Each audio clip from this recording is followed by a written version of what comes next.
بسم اللہ الرحمن الرحیم۔ انفوورلڈ کے دوستو السلام علیکم۔ آج کی یہ ویڈیو بھی ترکی کے ایک چرچ کو واپس مسجد میں تبدیل کرنے کے بارے میں ہے۔ آپ کو یاد ہوگا کہ ٹھیک ایک ماہ پہلے ترکی کے صدر طیب اردوان نے حقیہ صوفیہ چرچ کو واپس مسجد میں تبدیل کرنے کا حکم دیا تھا اور اس میں باقاعدہ نماز وغیرہ شروع ہو گئی ہے۔ اب ایک ماہ بعد دوبارہ ایک اور میوزیم کو مسجد میں تبدیل کر دیا گیا ہے۔ اگر آپ نے ہمارا چینل سبسکرائب نہیں کیا تو سبسکرائب کر لیں اور بیل آئیکن پر بھی کلک کر دیں۔ ناظرین کرام، ترک صدر رجب طیب اردوان نے ایک اور چرچ کو مسجد میں تبدیل کر دیا۔ تفصیلات کے مطابق ترکی کے صدر طیب اردوان کی جانب سے ایک اور اہم اقدام سامنے آیا ہے اور حقیہ صوفیہ کے بعد ایک اور قدیم چرچ کو مسجد میں تبدیل کرنے کا اعلان کر دیا ہے۔ غیر ملکی میڈیا کے مطابق جمعہ کے روز ترک صدر نے کہا کہ استنبول میں قائم قدیم چرچ جسے پہلے مسجد میں تبدیل کیا گیا اور بعد ازاں سیکولر دور میں اسے واپس میوزیم میں تبدیل کر دیا گیا تھا، اب اسے ایک بار پھر مسلمانوں کی عبادت گاہ میں تبدیل کر دیا گیا ہے۔ کیری میوزیم کو مسجد میں تبدیل کرنے کا فیصلہ حقیہ صوفیہ کو مسجد میں تبدیل کرنے کے ٹھیک ایک ماہ بعد کیا گیا ہے۔ حقیہ صوفیہ کو مسجد میں تبدیل کرنے پر ترک صدر کو بعض ممالک کی جانب سے شدید تنقید کا سامنا بھی کرنا پڑا تھا۔ کورا میں واقع مقدس نجات دہندہ نام کا یہ چرچ بازنطینی دور میں تعمیر کیا گیا تھا، جس کی دیواروں پر 14ویں صدی کی تصاویر نقش ہیں۔ اس چرچ کو عیسائی تاریخ میں بہت اہم خیال کیا جاتا ہے۔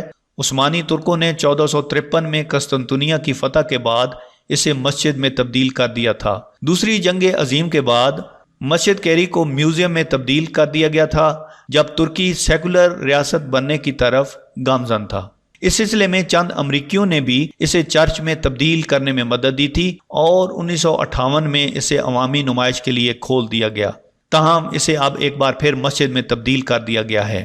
ناظرین، واضح رہے کہ مسلم ممالک کے عوام کی طرف سے صوفیہ میوزیم کو دوبارہ مسجد میں تبدیل کرنے کے اقدام کو انتہائی خوش آئند قرار دیا گیا تھا۔ ترکی کے شہر استنبول کی مشہور حقیہ صوفیہ مسجد میں جب 86 برس بعد جمعہ کی نماز ادا کی گئی تو اس وقت اس میں لاکھوں فرزندان توحید نماز پڑھنے کے لیے پہنچے تھے اور اس موقع پر یوں لگ رہا تھا جیسے پورا استنبول نماز پڑھنے کے لیے امڑ آیا ہو۔ نماز سے قبل خطبہ ہوا اور ترک صدر نے تلاوت بھی کی۔ طویل عرصے بعد جب مسجد کے میناروں سے اذان کی پرسوز صدا بلند ہوئی تو کئی آنکھیں اشک بار ہو گئیں اور اس موقع پر کئی روح پرور مناظر دیکھنے میں آئے۔ 10 جولائی کو ترکی کی سب سے اعلیٰ انتظامی عدالت کونسل آف اسٹیٹ نے حقیہ صوفیہ کو سلطان محمد فاتح فاؤنڈیشن کے حق میں فیصلہ دیتے ہوئے 1934 کے فیصلے کو منسوخ کر دیا تھا۔ فیصلے میں کہا گیا کہ اسے مسجد کے علاوہ کسی اور مقصد کے لیے استعمال نہیں کیا جا سکتا۔ تو ناظرین کرام، ہم یہ دیکھ رہے ہیں کہ ترکی سیکولر اسٹیٹ کی طرف سے مکمل اسلامی اسٹیٹ کی طرف گامزن ہے اور آنے والے دنوں میں ہم دیکھیں گے کہ وہ عالم اسلام کے لیے ایک واقعی لیڈر ملک ثابت ہوگا۔ ہمیں امید کرنی چاہیے کہ پاکستان بھی ترکی کے ساتھ مل کر اس طرح کے اقدامات کرے تاکہ پوری دنیا میں اسلام کا بول بالا ہو اور مسلمانوں کے حق کے لیے کوئی آواز اٹھانے والا ہو انشاءاللہ تعالی۔